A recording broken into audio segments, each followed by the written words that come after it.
While we play this Stronghold main campaign, you're walking slowly through a 21 mission journey, teaching you every tool in Stronghold, unlock a feature or two every mission, and puts the player in various situations, makes you ask, when will I finally be able to build my dream castle and choosing its defense freely without rushing on a deadline or repairing some ruins? So I launched the map editor and started imagining, what's the best castle that features all type of defense in Stronghold without a special natural terrain advantage would look like? Will its stone fortifications stand against an attack by armies double in size of those in the Garrison?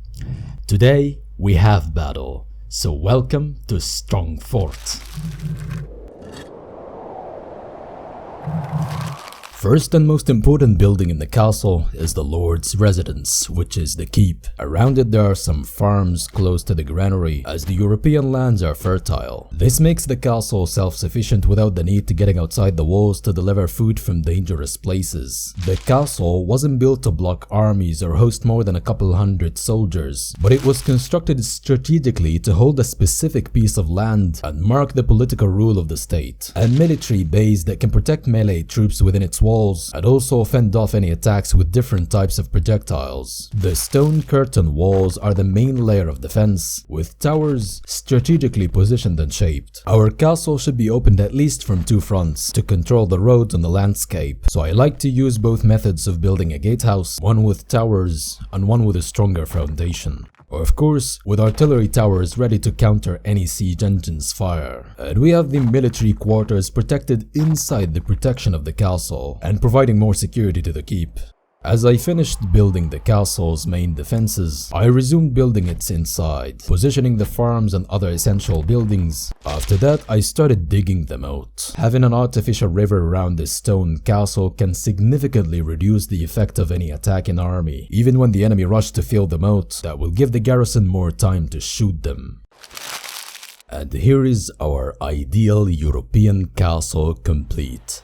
Now we can position our men on the battlements. I have mixed the crossbowmen with English archers, but the archers are greater in number because the production cost of the crossbows is higher than longbows. With a melee soldier to protect every section, the ideal castle should not just garrison the towers and leave the walls blank. Instead, it is a military base, and every position in it must be garrisoned properly, without forgetting the important spots, because we can't rely on guessing from where the enemy might attack us. And I like to raise the colors on every garrisoned section, and the large keep itself must be exploited to enhance the defense, with archers and crossbowmen on its crenellations and the personal guards of the Lord in the keep and on its gate. Last preparation. And welcome to the ideal castle. We have people here who are happy, and great farming supplying the granary internally, with a strong garrison of professionally trained soldiers. They consisted of 124 longbowmen and 108 crossbowmen, some spearmen on the walls to counter any siege ladders, 51 armored pikemen spreading guard posts around the castle, and 33 heavily armored knights, 2 catapults and 2 ballistas on towers, totaling around 330 fighting units. All of our outside defenses were ready because the snake was reported entering my controlled lands. In fact, Bodyguard was not marching alone. His force was the vanguard of the Wolves army. The allied troops arrived from the northeastern site, consisting of 400 archers, 150 crossbowmen, 400 spearmen, 170 fast-moving mace warriors, and 190 heavily armored infantry, 200 laddermen, and even tunnelers with siege engineers. A combined force of 1,700 men without the siege engines. And there was marching their infantry to the northwest of the castle. It is a strange move, camping in the east and west as if they are trying to assault the castle from two sides, but facing a solid wall and wide moat with mostly lightly armored infantry isn't common or expected from the veteran Duke Volpe. I suspect they are planning for a kind of deceptive maneuver, maybe to distract my garrison and pour their force on a section, just like what the Wolf had made in the siege of the White Castle. There's one thing I'm sure of it, that the enemy will never repeat the same plan. So my castle is ready and garrisoned from all directions, and the men are vigilant. Suddenly, the snake has launched his attack. by raising some siege tents in front of my wall, with archers and spearmen rushing to take positions under fire from the castle artillery. Once the siege engines were ready, they began bombarding the castle walls straight.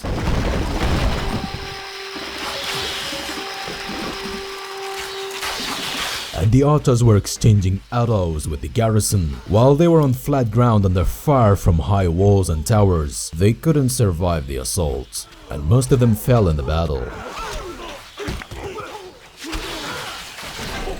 While the east was mostly cleared, a danger was coming from the west. A number of the Snake's infantry was charging directly towards the solid wall. While the garrison has destroyed the siege ladders and the remaining archers, the infantry split in two, trying to flank the castle. Whoever stopped to fill the moat was met with a flaming arrow or bolt. Meanwhile, the wolf has launched his massive assault. Very well coordinated archers and crossbowmen heavily battling the castle defenders, with artillery striking the stones from behind the men. Their consistent bombardment has succeeded in destroying the great gatehouse, and the thin moat that was in front of the gate can now be filled by some men to be the bridge to the castle. While the wolves' archers also fell under the fire of the garrison, the armored crossbowmen stood their line, with two trebuchets continuously bombarding the castle from far. But once we have eliminated the enemy at the gate, I have quickly rebuilt it, and now the force of infantry is marching to the castle, and the defenders have lit some units to help them in the cold winter. Others fell from the traps and arrows from the walls. While the crossbow force has achieved some advantage and cleared an entire section of our walls, they couldn't stand anymore under a rain of flaming arrows and bolts. The rest of the Snake's infantry was now an easy target for the garrison, as they have lost their entire air cover. The enemy was in their desperate try to fill the moat.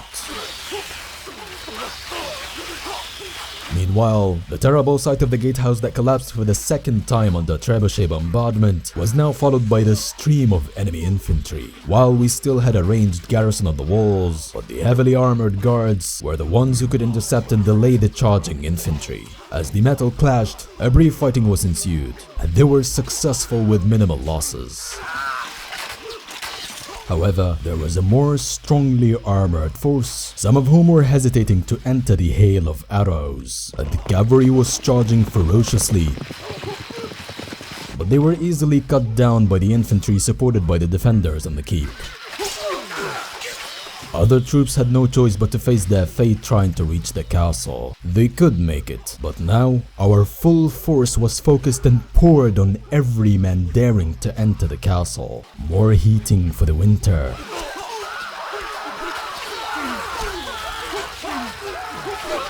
And now I called out to all my melee troops to march outside the castle, intercepting the waves of attacking cavalry, and the enemy on their horses was running to their end on the spearheads.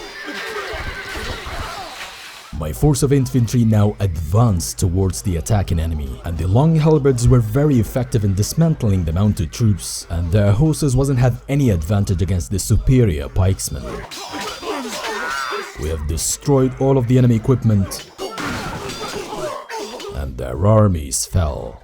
Around 1700 units fell under our walls, while we've taken minimal losses. This is an example of how strong and effective the stone fortifications can be. Of course, if the enemy had more artillery, it would have been more dangerous for the castle, and we would have countered them with a sally forth to destroy their equipment and return. But generally, you can build the thickest walls and towers and fill it with crossbowmen, and the enemy will still be able to raise it all to the ground with trebuchets from far away, without any ability to resistance from the garrison. So the siege now was somewhat balanced. So many troops against a strong castle.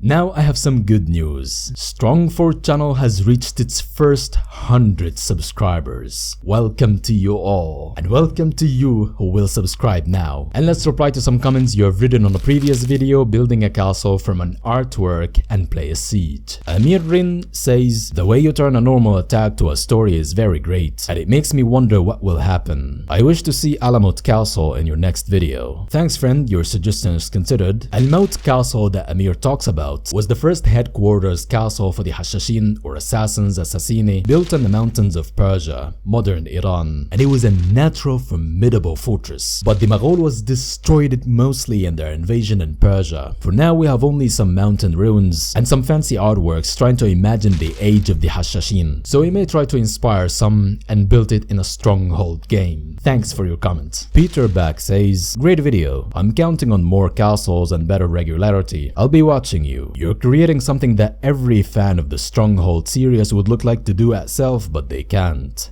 Thank you. Thank you to you too. Most of whom never played Stronghold might not understand the realistic scenarios that we create in our minds while playing the game. They see only some small troops moving in lines, but they can't understand the battles until they try it. My job in Strongfort is to bring these battles in a realistic scenarios to an enjoyable videos for every RTS gaming lover watching YouTube. Thanks to everyone who subscribed to Strongfort channel, and I invite you to join us in what I call the ultimate Stronghold adventure by subscribing now, and leave me your opinion in a comment to discuss it together in the next video. Thanks for watching, and I'll meet you in the next.